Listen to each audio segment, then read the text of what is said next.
What's going on, Jerome's? Happy Thursday. Happy Thirsty Thursday, as it were. It's time for another Vikings news dump. Also, today, it's Margaret's birthday. She's my oldest kid.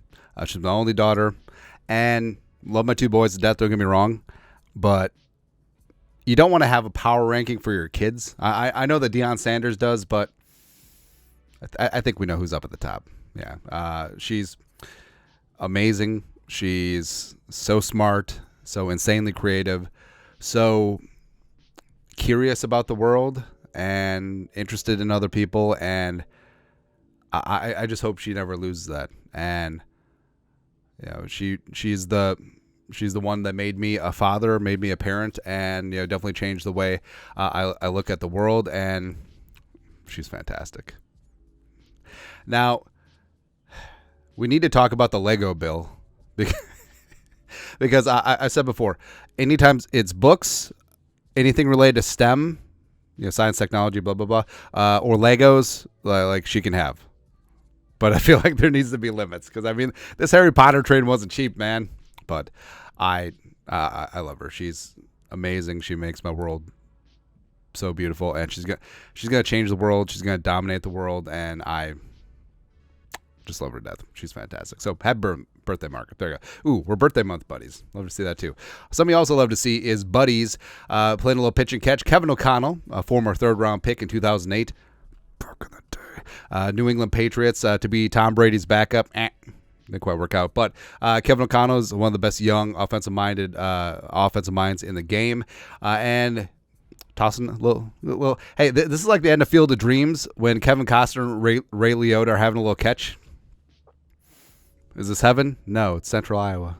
He doesn't say Central, but you know what I mean. But it's beautiful. It's then the cats and the cradle and the silver spoon. I love it. I love it, man. Some I also love.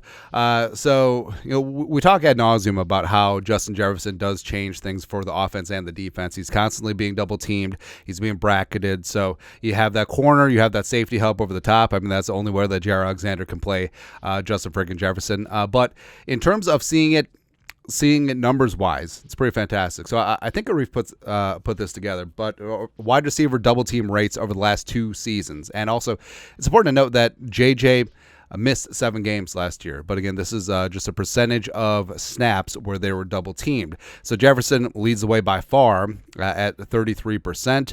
You got Tyreek Hill coming in at 28.5. You have Amon-Ra St. Brown 21.5. It's tough to double from the slot.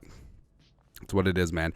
And then down at the bottom, so what's interesting is you got A.J. Brown 18.5%, Devontae Smith 15.5%. Now, that's what happens when you have 2 aces, which the Eagles do. So it's really tough to just double up on one because the other one will burn you. Now, that's exactly the dynamic that's going to happen with Justin Jefferson and Jordan Addison. So, JJ's doubling percentage may go down, and that's just good times for Jefferson and Darnold or McCarthy and this entire offense. So, yeah, JJ's been doubled, but I think that it's going to free up Addison a lot. And as we said, when Jefferson was out, yes, Addison had an increase in targets, except the dynamic was different because then Addison was getting doubled. Then Addison was getting cornerback 1 attention. But, baby, that's the point about having 2 aces. And I know that people complain, well, it's just a receiver. You can find them out down the 7-Eleven. No, you can't. Not the game-changing ones. You absolutely cannot. Also, showing some love. So the Vikings put out a video just showing off the love and respect, and they did the Justin, the acronym. So J is for joy, U is for you the best. I don't know. Tristan Jackson looked good. They wore the Jefferson glasses as well. I think that Addison had I as an I respect your game. Now, this could have been problematic. But, this could have looked like one of your uncle's Facebook posts, but it didn't. No, it's good. I respect you. Number 1. There we go. Nailed it. Then you got Christian friggin' Darrisaw. So Darrisaw is next in line to get paid. Now, all indications are it's not going to be before the start of this season. It's not going to be this off season, taking care of him a year early. Now, The Vikings do have him. This is currently his 4th year on his rookie contract. They picked up his 5th-year option. So it could take a similar path to Jefferson last year, where maybe there's talks. Reportedly talks have begun. But, I mean, just touching base, seeing what happens there. But knocking on all the wood, need to see Darrisaw have a fully healthy season. But, like I said, he is an absolute brick house, man. And as we said, been complaining, why is Darrisaw wearing his pads at unpacked practices? Oh, wait, he's just built different. Truly is, man. Also, it's what's really unfortunate. So, Jalen Speedy Naylor, who Keenan McCardle was pounding the table for to draft back in the day, it's unfortunate. So, Kevin Seifert, Vikings wide receiver Jalen Naylor, a candidate to be the number 3 receiver, has missed the first 2 days of mandatory minicamp because he is ill. And not like ill like in cool, as the kids say, but apparently ill as in sick. So, it's unfortunate, man, because he had looked good at OTAs, and of course, sounds like a broken record at this point because Jalen Naylor was the star of OTAs last year, and then he got hurt the first day of training camp and just never really recovered. But I mean, he's got all the talent in the world, but he can't stay healthy, and now he's got the sickness. That was the issue with him back in Michigan State, is health. That's why he fell to the 6th round, but talented dude. Just hopefully he can get some puck luck when it comes to health and put things together, man, because I think that he certainly can contribute to the Vikings. Also contributing, so N'Keal Harry, a former first-round pick out of Arizona State, 2019, number 32 overall by the Patriots, spent 3 years in New England, spent 1 year with the Bears. Now, he's 6'4". He was 225 coming into the league, and he was like one of those, Marcus Colston, big slot receivers, very adept at blocking as well. And the Vikings were like, hey, our wide receiver room is jammed. How about you try out tight end? And he jumped in with both feet. Kevin Seifert, ESPN, who was not Carl Gershman. N'Keal Harry said he added about 10 pounds this offseason to prep for work at tight end. I also added about 10 pounds this offseason. Actually, I lost 10.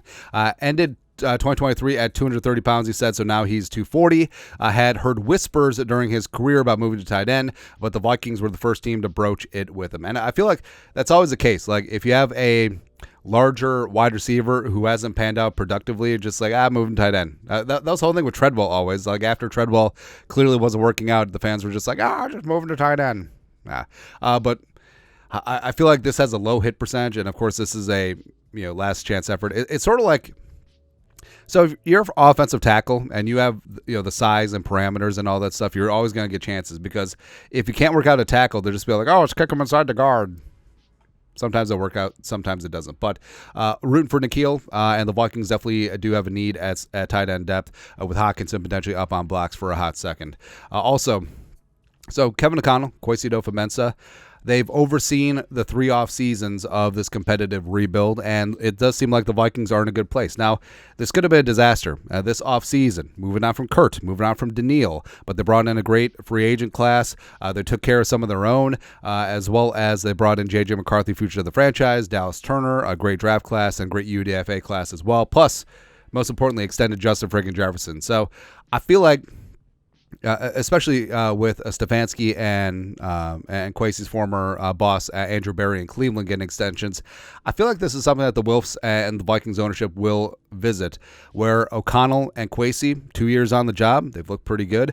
Generally, coaching contracts are 4 to 5 years, same thing with general managers. So I think it could be a spot where they could be looking to add a couple years on the back end of this thing, or maybe they'll see how the season goes.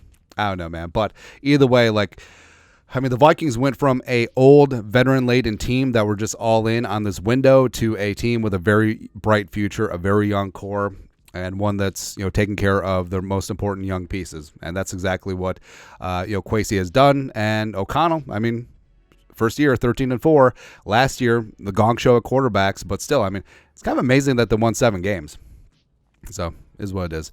Speaking of back in the day, so Zimmer, damn Zim. Chicken's done.